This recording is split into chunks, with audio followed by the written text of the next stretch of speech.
Hi guys! Do you know you can enjoy yummy ice creams within the corners of your kitchen with just 3 ingredients? Yes, you heard me correctly.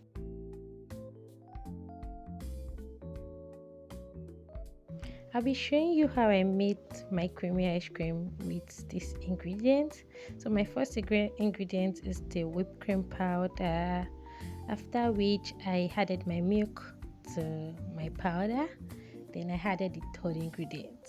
It's just this common ingredient that everybody knows. Just watch out, we'll soon be there. Yes, that's water. So I used whipped cream powder, milk powder, and water. If you want the full recipe that was used for making this ice cream, just check the caption, it's there. And I proceeded to using my ice cream maker. So my bowls had already been set in the freezer for minimum of 24 hours, and our light has been very stable, so it's really chilled. In fact, it got frozen. So how this works is the cups has insulator in them that actually helps churn your ice cream, so you don't even need to chill your mixture.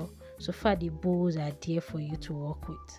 You're definitely gonna get wonderful creamy. Just check this out, look at the way it's churning this strawberry ice cream for me and my vanilla ice cream.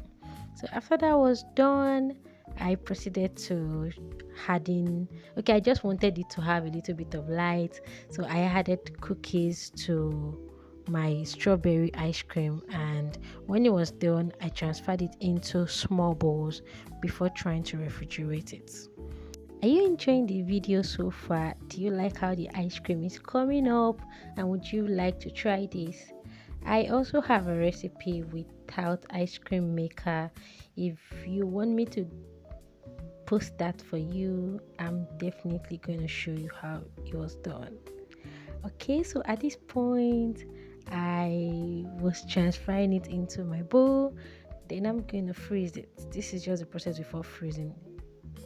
I and at this point, my ice cream was frozen. It was time to consume it. Good. This thing was really. It was chewy. Like I could chew it the way it was, and it was really sweet. Thank you for watching, and I'll see you in the next episode. Bye bye.